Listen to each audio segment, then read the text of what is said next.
সাল্লাল্লাহু আলাইহি ওয়াসাল্লাম কি হুজুরদের নবী না আপনার নবী? কথা বলেন, উত্তর দেন। নবী সাল্লাল্লাহু আলাইহি ওয়াসাল্লাম কি হুজুরদের নবী না আপনার নবী?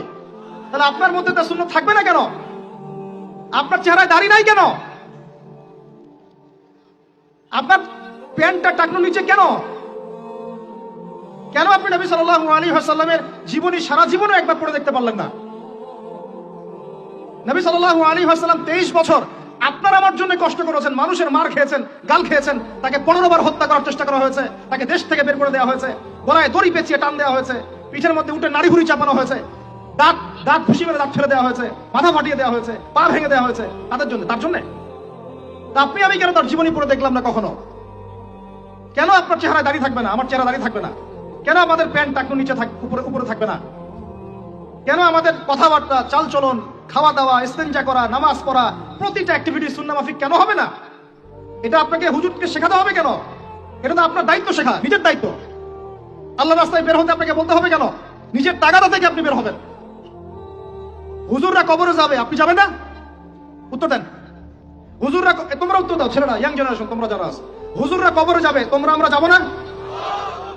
হুজুরদের নবী মুহাম্মদ সাল্লাল্লাহু আলাইহি ওয়াসাল্লাম আমাদের নবী নন?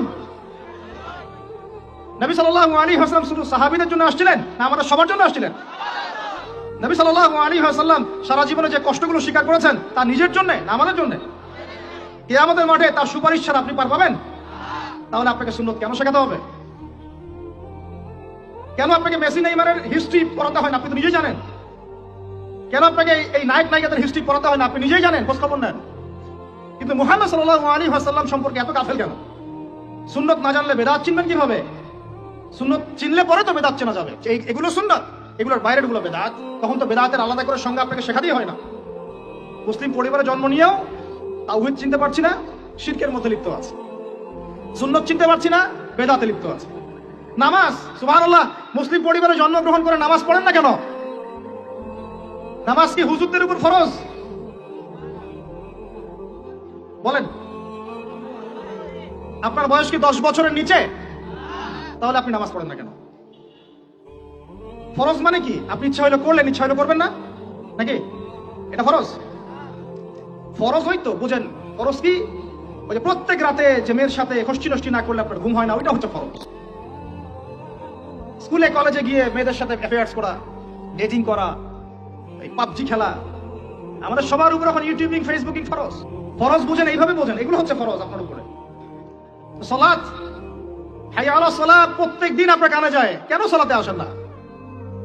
হাইয়া আলাল ফালাহ আপনার আমার কানে যায়, কেন সালাতে আসেন না? কখন সালাতে আসবেন? ছোট ভাইরা কখন সালাতে আসবেন? যখন আপনার বয়স হবে 50, ওই সময় এসে প্রথম কাতারে চেয়ার নিয়ে দৌড়াদৌড়ি করবেন। আমরা যখন মসজিদে যাই, প্রথম কাতারগুলোতে প্রথম 2টা কাতার থাকে বয়স্করা, বৃদ্ধরা, যুবকরা নাই। আর ওই সময় চেয়ার নিয়ে মারামারি, কারণ এখন তো সেজদা দেওয়ার মতো শরীরে ক্ষমতা নাই। কে আগে চেয়ার দখল করতে পারে, ওই হচ্ছে প্রতিযোগিতা। তখন আমরা কি ওই সময়ের জন্য অপেক্ষা করছি? সুবহানাল্লাহ। নামাজ পড়লে কি আপনি জঙ্গি হয়ে যাবেন? নামাজ পড়লে আপনি কি মানবতা বিরোধী অপরাধী হয়ে যাবেন?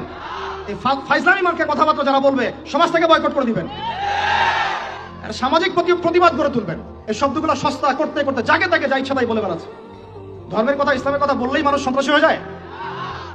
আমরা কি শান্তিপূর্ণ পরিবেশের মধ্যে অশান্তি সৃষ্টি করতে চাই? কোশ্চিনকালেও নয়। কিন্তু আপনার ছেলে, আমার ভাই, আপনার বোন নামাজ পড়বে না কেন? নামাজ পড়লে কি মানুষ খারাপ হয়ে যাবে? বাংলাদেশে যে শিক্ষা প্রতিষ্ঠানগুলো সবচেয়ে ভালো করে, এই তো আপনাদের এখানে ক্যাডেট কলেজ আছে না, রেজাল্ট ওদের চেয়ে ভালো কি করে? দেখেন প্রত্যেকটা স্টুডেন্ট যাদের নামাজ ফরজ, নামাজ পড়ে ঠিকঠাক করে, 5 ওয়াক্ত নামাজ টাইম টু টাইম পড়ে। 5 ওয়াক্ত নামাজ তারা টাইম টু টাইম পড়তে পারে, ফিজিক্যাল এক্সারসাইজ করে, খাওয়ার সময় খায়, খেলার সময় খেলে, ঘুমের সময় ঘুমায়, পড়ার সময় পড়ে। তারা ভালো করে না? তাই মুসলিম পরিবারে জন্ম নিয়েও নামাজ পড়ি না। আরো বড় কথা তো বলতে বাকি আছে এখনো। মুসলিম পরিবারে জন্ম নিয়েও হালাল খায় না, বেশিরভাগই হারামের সাথে থাকে।